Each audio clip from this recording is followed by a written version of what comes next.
Let's do it. Okay, so it's 8 o'clock on Sunday, June. I almost said July. I'm moving us up a You almost month. did. June 7th, No. 2020. We can't skip a month. No, we're already too far in the future. And Yeah, this we can't is skip the year. this is the Zero Trust Cast, episode 5. So thank you for joining us. I am Entropy Sword. I'll be representing Blue Team tonight. And please introduce yourself. Awesome. Coming in and the red team, which represents attack mode, Dark D, coming in live and at you with the silky smooth voice. Barry White, eat your heart out. Wait, that's actually kind of sickening to say that. But yeah, there you go. Why do people Welcome. say that? Welcome to the podcast. I've always wondered. Yeah. What? I love etymology of things. I Hmm. love etymology of things. So we'll have to look that up because I've swear like I have other things like to it's like what are other what are those things called? Something-isms? Colloquialisms? Thank you. That's it. Is that it? There's I a don't lot know. of isms. I think it is. I think it is a colloquialism, right? Can somebody correct me in the chat? I know Pixie's in the chat and she knows a lot of things about a lot of things. But yeah, there's like things about like why people do things or say things and then it keeps going even though like it aged out like not decades but generations ago, right? Like seriously, like it's not actively used, and I don't even think people understand what it came from. Like we were just saying, eat your heart out. You're like, and that's a good thing because we can't live without it.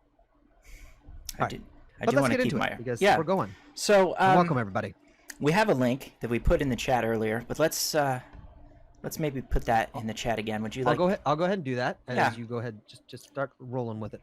Yeah. So what is Zero Trust Security? Now this comes from Cloudflare, which is a big distributor of data on the internet. They're a content delivery network, and they have a little bit to say about internet security and IT security, and we're going to kind of talk about that, but then bring it back to a more philosophical, how can I apply this to my own life level. So they start, Zero Trust Security is an IT security model that requires strict identity verification for every person and device trying to access resources on a private network, regardless of whether they are sitting within or outside of the network perimeter. No single specific technology is associated with Zero Trust architecture. It is a holistic approach to network security that incorporates several different principles and technologies. Stop there. That's perfect. That's a great. That's a good That's start. a great bite. Yeah. Because ultimately, like if we go in there and we basically took that statement and just removed the not the technical jargon, but the specific jargon that references computer technology, like network security, right? And we could talk about like human trust security, right? Or create a word that would represent that. You could really relate it to the holistic architect or holistic approach of Zero Trust security, right? Or Zero Trust way to be. So here's the main thing that I want to start with, right? It makes that distinction that even though you have a network perimeter or you have a perimeter of security, which you have in your own life, right? You have people that you trust, you have people that you don't trust. You have people that you listen to and people that you ignore. You have news feeds that you think are highly reliable, and you have news feeds that you say that's all bullshit. Zero Trust says, wait a minute, even those things that are inside that circle of trust, inside that perimeter, you still need to do identity verification. Are they still the person that they were 2, 3, 4 days ago, a week ago, a month ago, right? Are they still worthy of being in the circle of trust, right? It's this continual validation checks and balances. Validation. Yeah, validation and verification of identity. And then also having this like holistic approach that we need to examine all of the different areas and possibilities where security could be broken, where trust could be broken, and make sure that where we think we have trust, we still have trust, and where we think we don't have trust outside the perimeter, that perimeter is still there in place protecting us. Right. That sounds like a lot of work And it sounds also like it never ends. Would you say Yeah, that's true? absolutely. It is definitely a never-ending process, right? Because any living network you'll find is constantly changing, and the world that we're in is constantly changing. Our technology is constantly changing. New news feeds might come in, new data sources. You might meet new people, and you have to go through this process with them. Can I trust you? Can I bring you inside the network perimeter? If I bring you inside the network perimeter, what things might you see? What things of value might you be able to exfiltrate out of my perimeter? So Right. those are like a constant. Um, I don't want to say battle, but a constant engagement that we have to have, Good word. um, and we have to have it in the forefront of our minds that there there's always a chance that something has broken trust or trust has broken down somewhere. And if so, Right. then we need to talk about the second part, which will be remediation. What do you do when you Right. have a threat inside your network perimeter or inside your personal perimeter? I like that. But I like use it personal perimeter. Like so we'll start transitioning the words of technical. Not, again, I keep saying technical, but like even like the way that we talk about humans is technical. Can be technical, but I mean the words that relate to computer technology. Mm-hmm. But it's applicable, and you can apply it as an analogy to people. So personal perimeter, and in groups of people that you love and you want to protect their Mm-hmm. perimeter, right? Mm-hmm. A perfect example, because again, we're gonna, and we'll probably, I'm not sure what we're gonna do with this whole document. We'll touch on some pieces, but we'll start going over some of the stuff that we kind of prepped on Friday. Okay.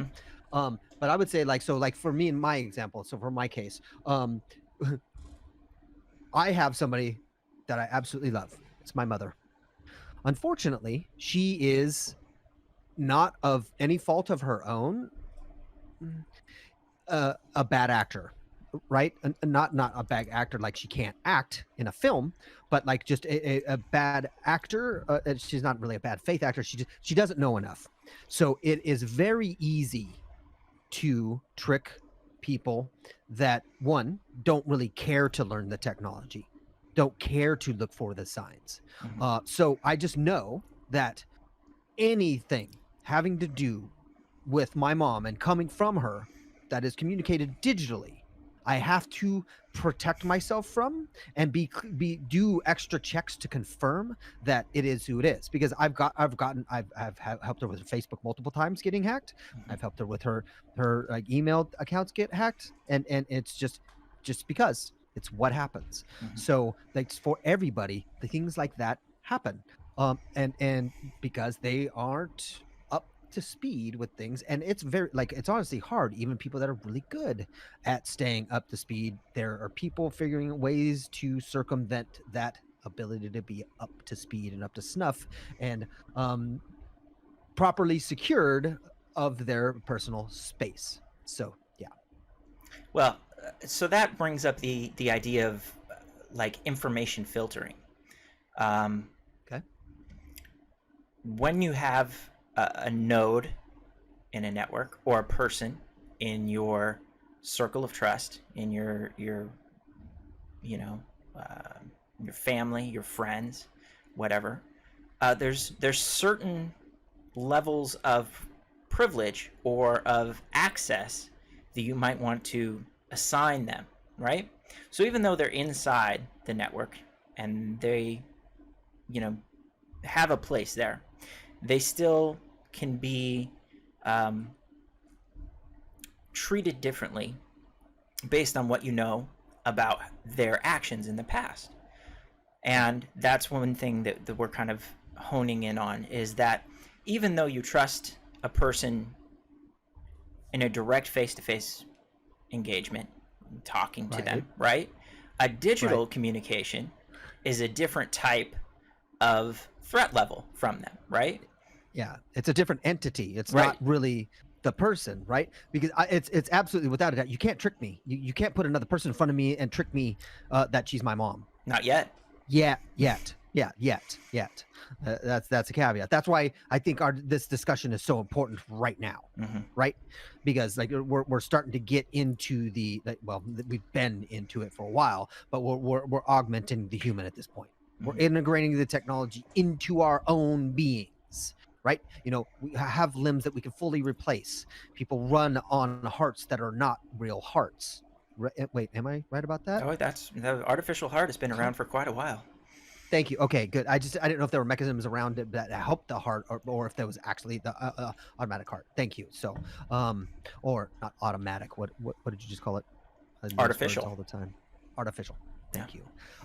Yeah, exactly. So yeah, go ahead. That's good. Right. Super. So this brings up again. It's a constant process, and it's a never-ending revalidation, validation and revalidation of everything that you're taking in terms of information, and then assigning as you start to discern, okay, this person has been reliable and has shown up and given me the correct information 10 out of 10 times.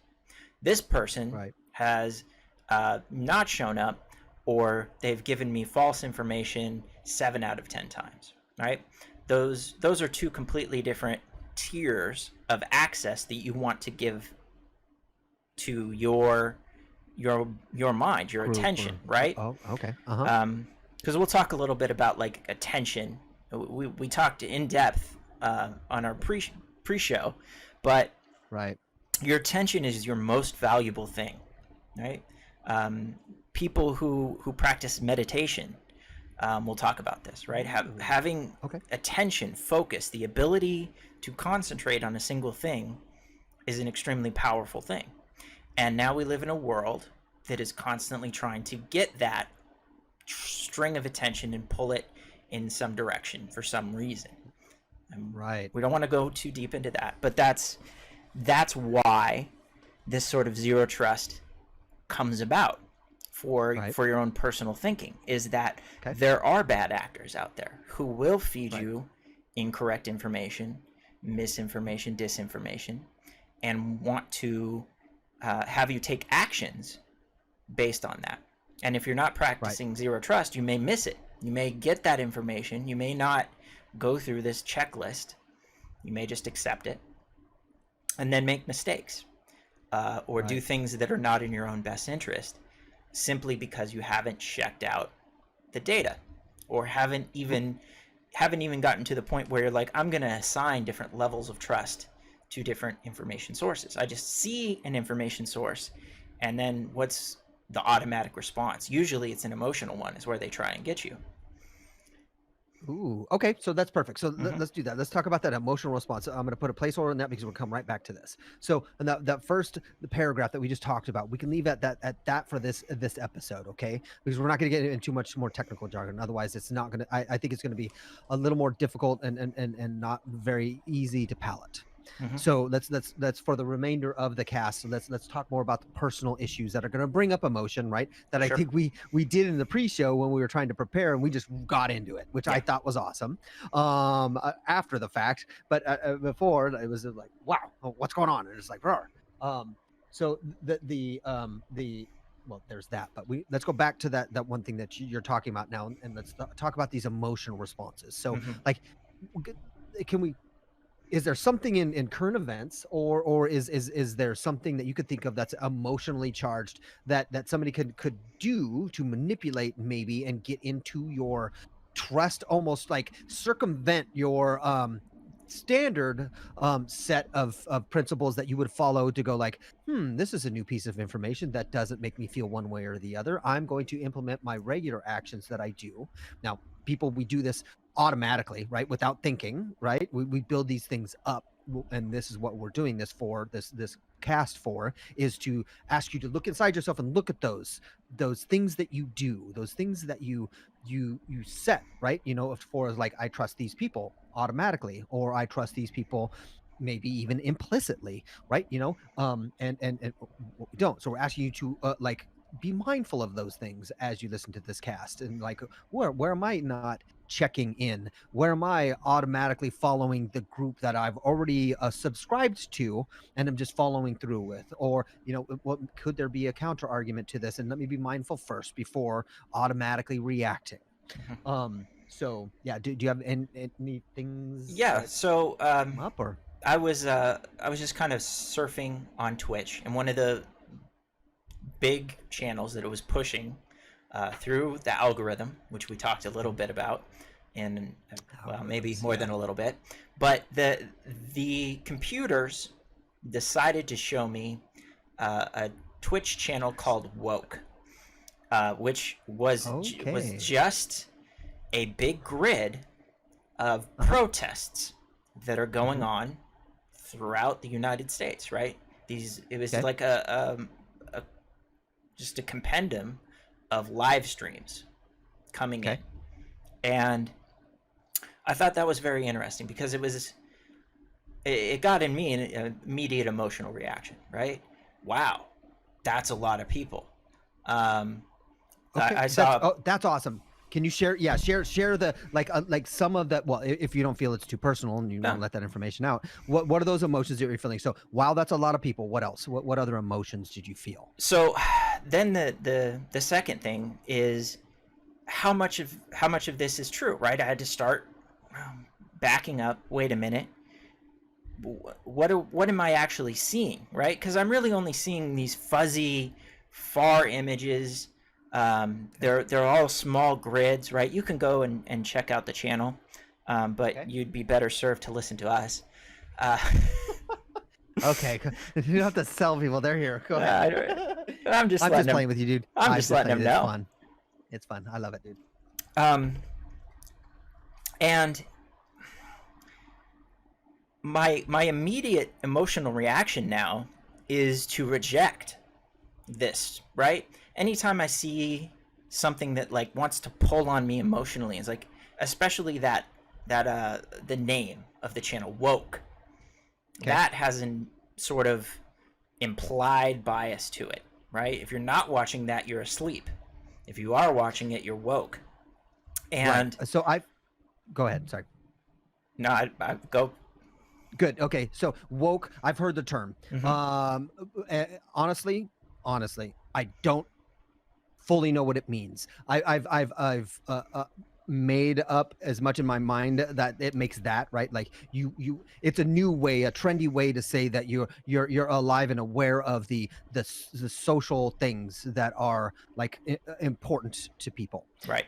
Is the only thing that I know. I haven't looked it up. It's basically, and I'm going to share my bias here, guys. I'm sharing my bias with you guys today, and I want to break my stuff down and bring them back up as well. I don't give it any credence. I don't even look into it further because it's not a part of my time. There's all kinds of things, all kinds of new words and thoughts and processes, or not thoughts and processes, terms that come out all the time. Urban Dictionary is full of them, and they mean multiple different things. Some of them are in jest, some of them are very serious, and people believe like a gambit of that all across the board. They either like fully have faith in it, or they fully think it's a pile of shit, or whatever, or they think it's funny, or they think it's debased, or what. Pick your two sides, and you have a spectrum of how people feel about those things. Right. So I just think it's interesting. Yeah. And we'll go to what Pixie's saying after. But go ahead. Go. What were you saying?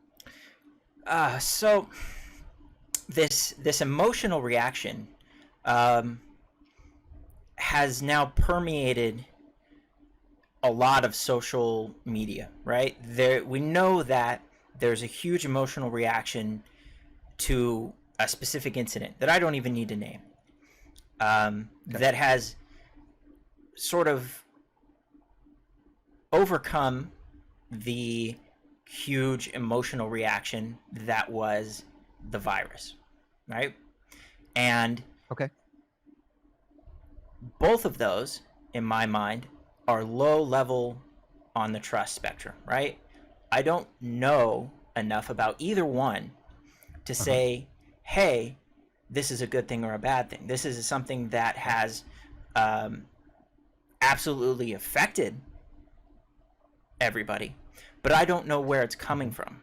We talked a little bit about like where are all these social media movements? How did all those people end up at those protests? By what process were these protests created? And how is this, is it a self-sustaining system, or is it something that is being pushed as an agenda from outside for some reason? Right? How are we going to determine the trust on that? Either. Could be either. That's a good question. Right? Right. Well, it seems like the stage is set, and all of a sudden, like the players have already been set up, and there's the player boards, and all of a sudden, people are already filling roles for and against, and that's it. Like it doesn't feel that there's anything in between. It's like you're on one side or another, and that's it. There's no. And for me, when I have two hard lines, automatically, it's like we missed something. How is there already a hard thing when it's not new, but it's like, whoa, what's happening? So I stop, and that's like, okay, wait, I need to put on the brakes. I need to now just take in a lot of data. So then I put in the whole, I'm checking everything, right? It's just basically just okay. And then I need to start matching stuff. That's what I do, right? And then I kind of tune it out and I let it like come in, but I don't take any action. So that's what I do personally. So let's leave it at that for a minute. And let's see what Pixie said, and then we can continue on, because that's a very big thing, which I don't think we'll get into too much. It'll just be like, that'll be the example that we're using, that we can move forward. So Pixiness says, I think after we referred to the woke channel is giving it too much credit. Honestly, it's a bot, and it just get a lot of people checking the channel, thus it gets recommended on various levels. There you go. So because it's a popular topic that's on every platform's minds, right? Every platform's minds. I mean, you could actually say that, and that could actually kind of be true, right? Because everybody that is within a platform, Twitch being a platform, right? What are the other platforms? I mean, YouTube is a platform. That's where you go to you produce something that people can see, right? I mean, are the different political parties platforms? They are, but they communicate through technological platforms. And you're gonna have to fill in some of the like jargon for me, because I go off the cuff and you're more articulate. So we'll go with that, Entropy. But... Well, I'll try and be articulate here. It's a very sensitive subject, right? That we have to dance around, because there's always the assumption that we can't offend anybody, or that if what we're saying is somehow not politically correct or socially aware enough or woke enough, that we'll get canceled, right? Canceled culture. And I certainly don't want Zero Trust to get canceled. I want Zero Trust to be viral. So, well, that's wow. Okay, we'll have to talk about that. Because why? And why should anybody want you to go viral, right? And what are your intentions? Now you're putting us on, which very rightly should be, right? We need to be Zero Trust checked. I didn't see Zero Trust cast should be viral. I'd like to be the vector. But if it was a choice between people listening to this cast and getting the wrong impression and not doing Zero Trust properly, or some other person coming along and making it much clearer, doing a better job, and disseminating this idea of let's be really good critical thinkers, and let's really work on our epistemology, and let's really learn about what we know and how we know it and why we know it and where our beliefs come from. I would rather that happen, and this cast becomes just dust in the wind. Right. So that's why you want to be viral. You want to help build, and I don't have the right word, and the right word would be good here, but you're invested in, as am I, critical thinkers. Yes. That like think to the point to where you can actually find a truth or a falsity in a thing, move forward, incorporate it into your trust or not, and move forward with your day-to-day life. Right. You know, as unobstructed by distraction, right? Attention, right? Somebody removing your attention, especially for the wrong things. You know, as fluidly and easily as we can. Right. Absolutely. So that's one of the things that we really need to, I think, hone down and put into our, like, kind of what we stand for. We're here to, like, it's a bullet point, like, create critical thinking. That's what we want to hear and discuss, Mhm. like slam apart our ideas, slam apart our things. So yeah. There you go. If you don't have anything immediately, I want to just read the rest of it, just like what she's saying. Is that okay? Yeah, go ahead. Awesome. So and then she even goes on to say, though, so Pixiness goes on to say, so I'm so woke broke, I'm aware of what's going on. Yeah, exactly. So literally new words every 3 years, and it could be fully misinformed, doesn't matter. They're woke. It doesn't matter. They still get to put the title of the moniker of woke. Mhm. YOLO used to be a huge word and be Mhm. a serious one. Now Mm. it's not. Now it's a joke, right? Good point, Pixie. It took on a life of seriously, like, hey, you only live once. Like, that's an important reason to do something. Mhm. Now it's like YOLO, and Mhm. that's almost like to say, you're gonna. No, I don't want to use that example. You're going to go and skydive because YOLO. But that ultimately is the very, like, you're going to face your fears. So that could be a good thing, right? And then it goes back to a joke thing, like, oh, I'm going to go and get blackout drunk and take drugs I've never taken with people that I do not trust and see how that goes. YOLO. Right. Yeah, it's kind of Yeah, because YOLO, that's cool, right? It goes from it's both serious to cool to. yeah, it's Go ahead. both like maximum responsibility. Hey, you only live once, so take care of it. And then it's the sarcastic response. Only live once, might as well do it. Right? We're tricky as humans, though. That sucks sometimes, right? Especially for this, right? That's when all of a sudden, like, if we lived in a very structured, more structured life, right, it would be like YOLO means YOLO, because something you take seriously. If you wanted to create a sarcastic version, that should be something else, right? Mhm. It should be something else. Mhm. Maybe it is. Maybe YOLO, the term, the 4-letter term, is the sarcastic version. You only live once. Maybe it's a saying, and maybe that's how you differentiate, right? Right. You have to differentiate. But it's when we get into that stuff to whereas they're the same thing, right? And sometimes almost the word means the opposite meanings, even though it's the same thing. Like, that's when, one, in the same language, confusing. One, when you're talking with somebody that doesn't understand the language and the nuances of it, you're fucked. Mm. Right.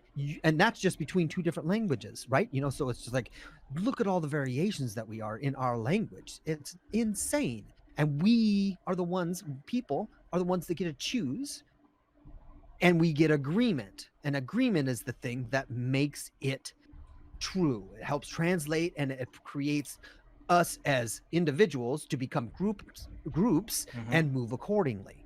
So it's interesting. Words move us, and that's what creates us doing things and creating order of the chaos that people do, or that humans can have the ability to do, which could be a good thing. Now, we also destroy things too and help with the entropy of life, which is shitty, and maybe that's where we shouldn't be doing that. But we're getting way deeper, and we'll continue through those lines of thoughts throughout the cast, throughout the many episodes. So go ahead. Well, I want to dig into that a little bit deeper, right? Because you make a very, very important point that the way that we communicate is through language, and language, especially English, has a lot of ambiguity just sort of built into it. There's a lot of ways that you can signify or have a symbol that is interpretable in multiple ways, or can be seen as something positive or negative, right? There's always this sort of, and especially in the internet and this more relaxed culture, right? Not formal English language like you get in a book, but in this quick, mimetic language that is developing, there's a lot of ambiguity, and there's a lot of, like, hey, you fill in your own blanks from your own perspective, and that's what makes the meme work, right? Yes, stop you right there real quick. Okay. So funny. So Pixiness and Wilhelmina have used this laughing face, right? That's a mnemonic, right? That's a mimetic. Mimetic. I'm so hard at that. It's a enunciation of things sometimes. Thank you. It's a meme. There you go. It's a meme. It means something. But then again, now people then start to use it in different ways. Then they take on new lives and new meanings, right? I think we'll even bring in a current event to that. I believe Twitch removed, there was a police emote. They removed it from the platform because they knew people would abuse it. So basically, they removed the ability for somebody to make it become a conflict of what it meant to be in the first place. Right.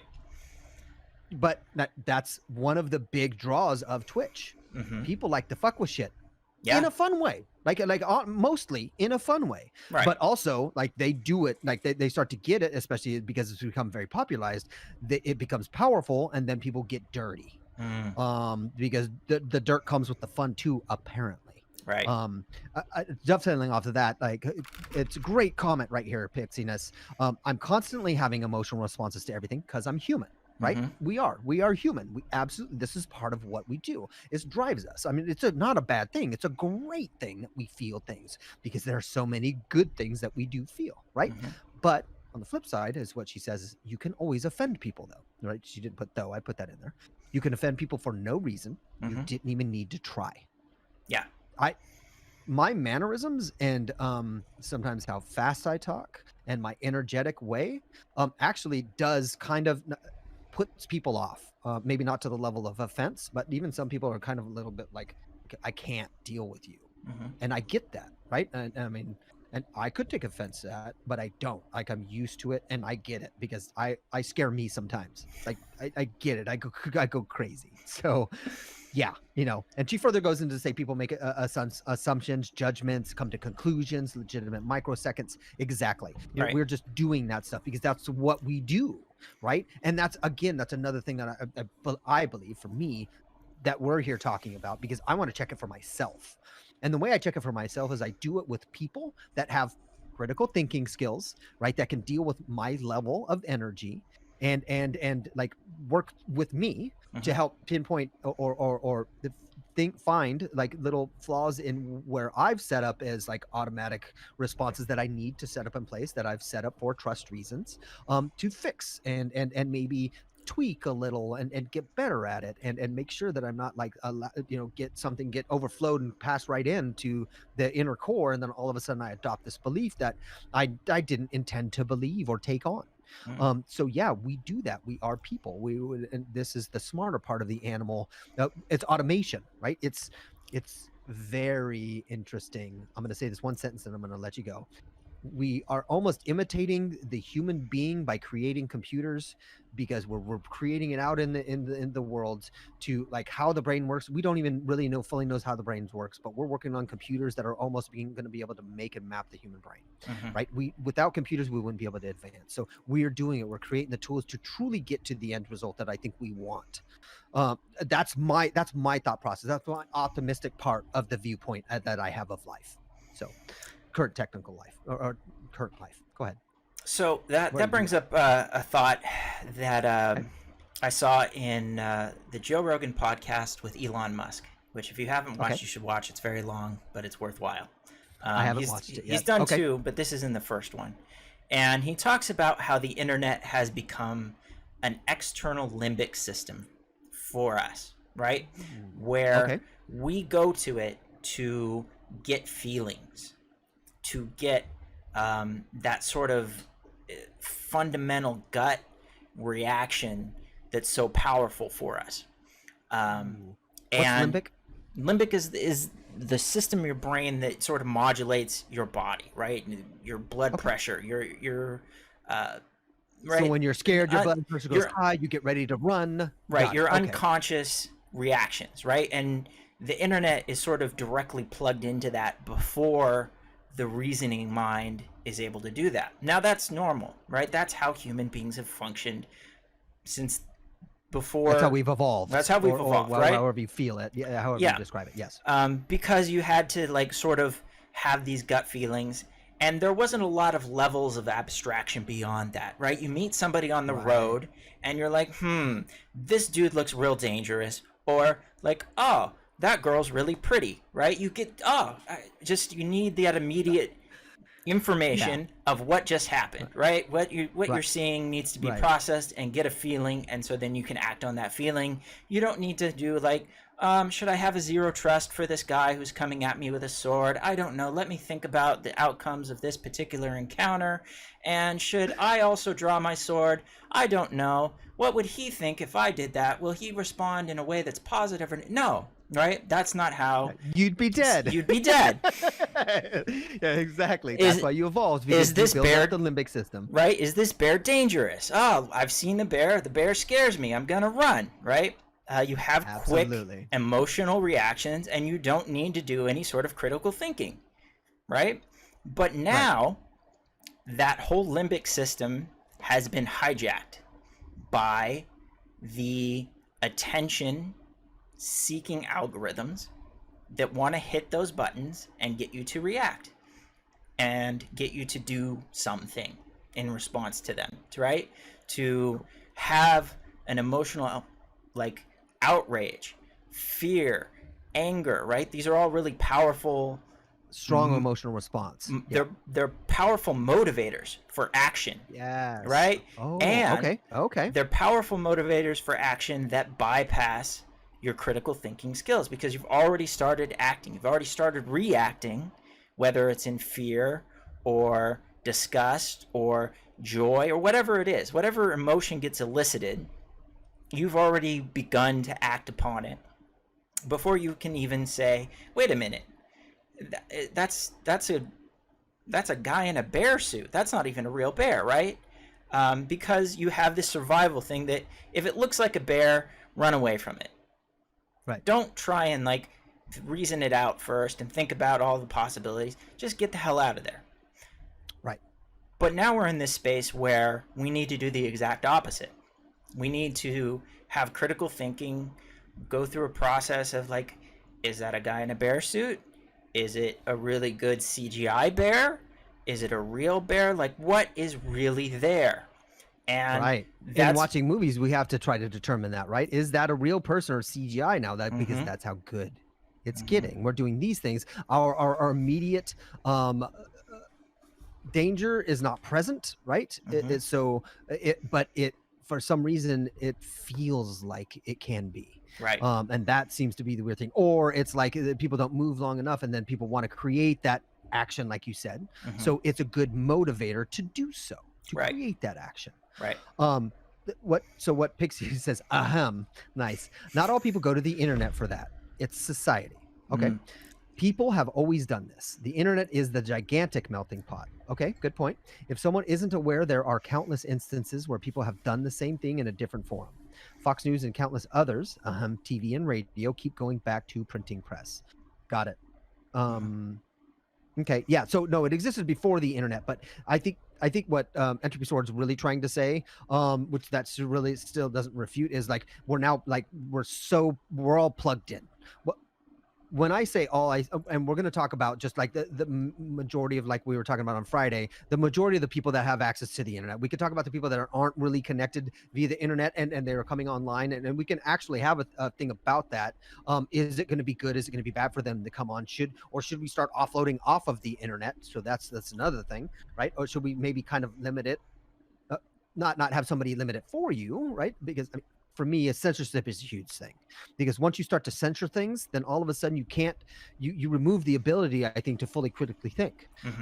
Honestly, because then you really augment the truth of a thing, or the intention of a thing, and you remove what it was.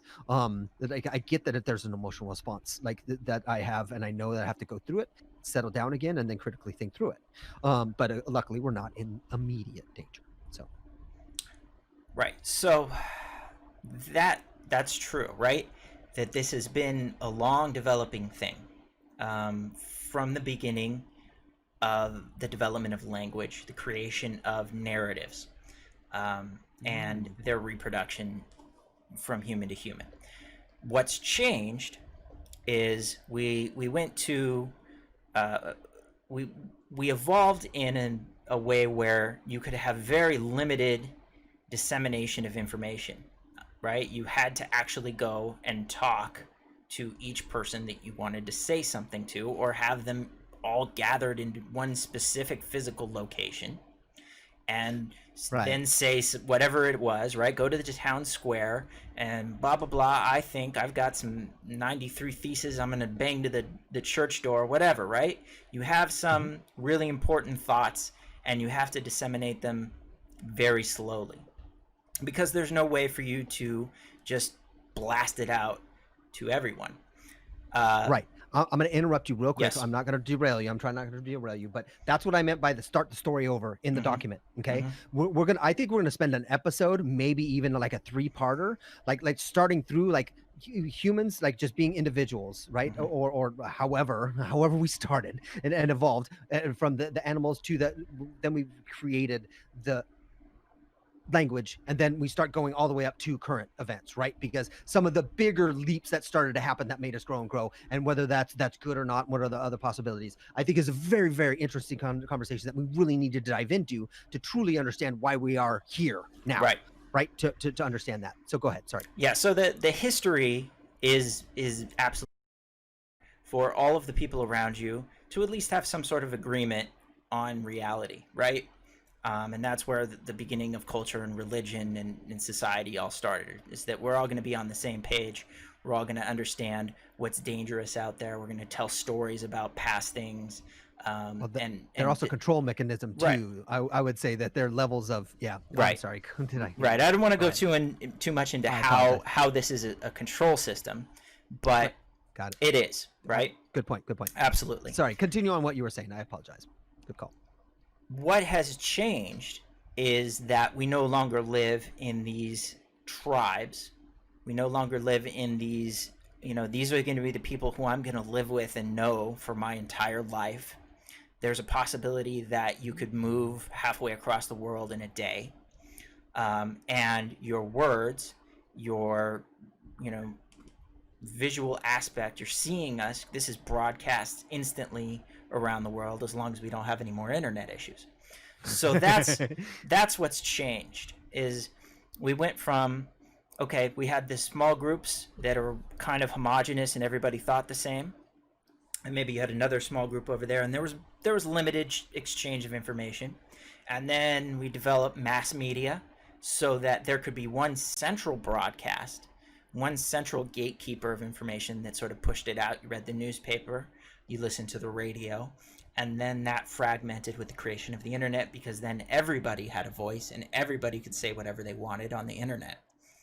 And that's where the emotional content overwhelmed the critical thinking, right? Because the flow of information became so fast, so vast, and so diverse that we were impacted with way more than we were capable of processing, right? You can process the stories of your people and understand them, right? And read your holy books, because there's only 3 or 4 or 5, right? And there's only so many stories that you have in your culture. And then all of a sudden, there was a plurality of stories from all cultures, and then everybody individually had their story and their personal opinion, and were like, I'm an individual, I act on what I know and think to be true and believe. And what we missed was installing the antivirus agent on ourselves, right? We never got to the point where we're like, wait a minute, let me raise my shields up and realize that, one, everything that I've already accepted came from somewhere, from some previous introduction into my thinking, and should I keep it there? And 2, now there's a deluge of information that's impacting me, and which of these things should I keep, and which of these things do I need to reject? And that's where we're at, right? Zero trust doesn't matter if you're in a small clan.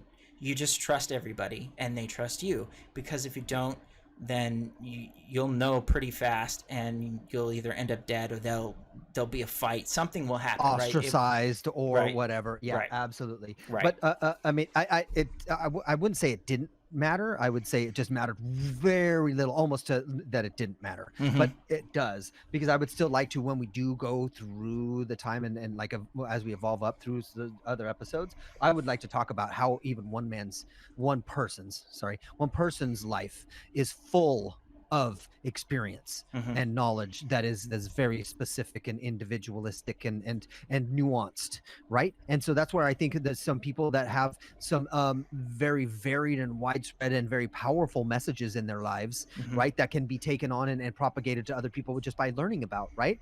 Others not so much. Others can be what the fuck is that called when they're cautionary tale, right?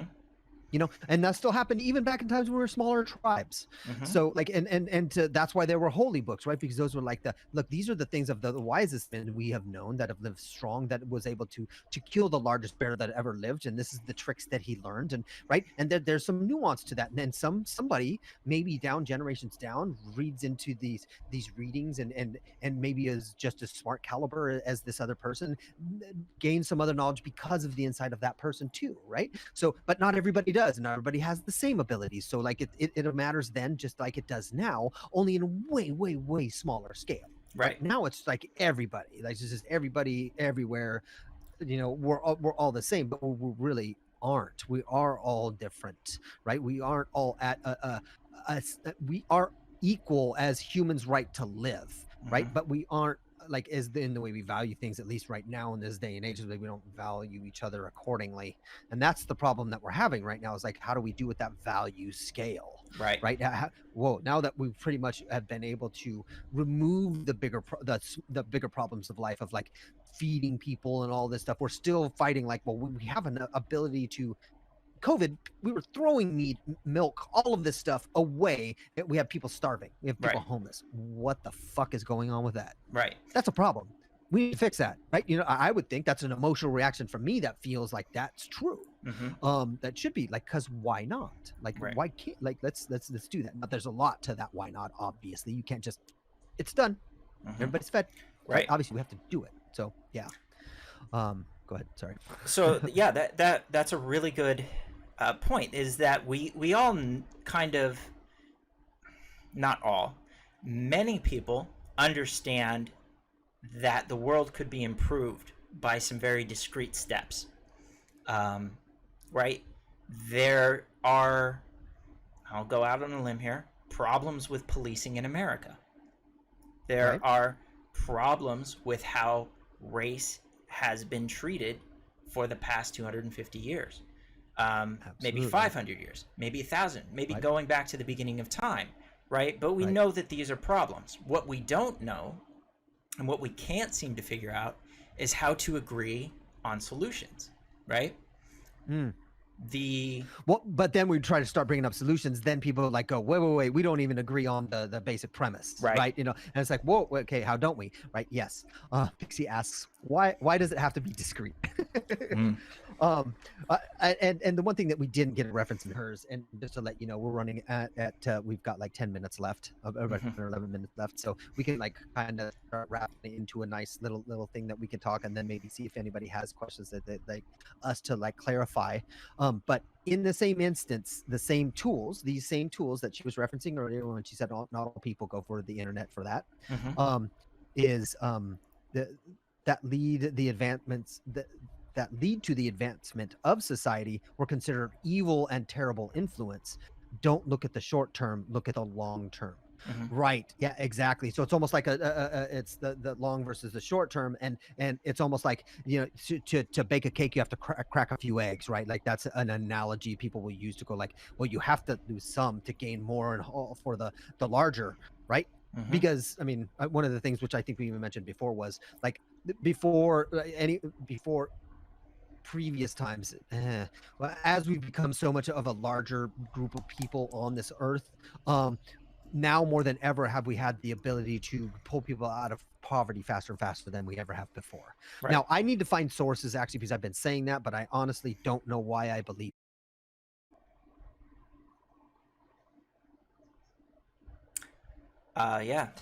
Let's see if streaming is going. No, that shows green. No drop frames. We're live.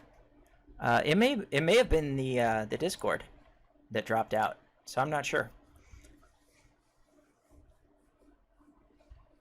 You would think. Yeah.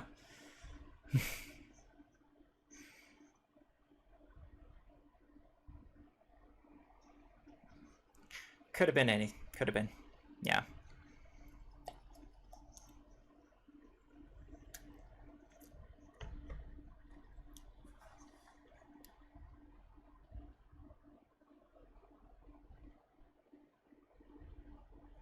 Yeah. So we'll kind of close it down.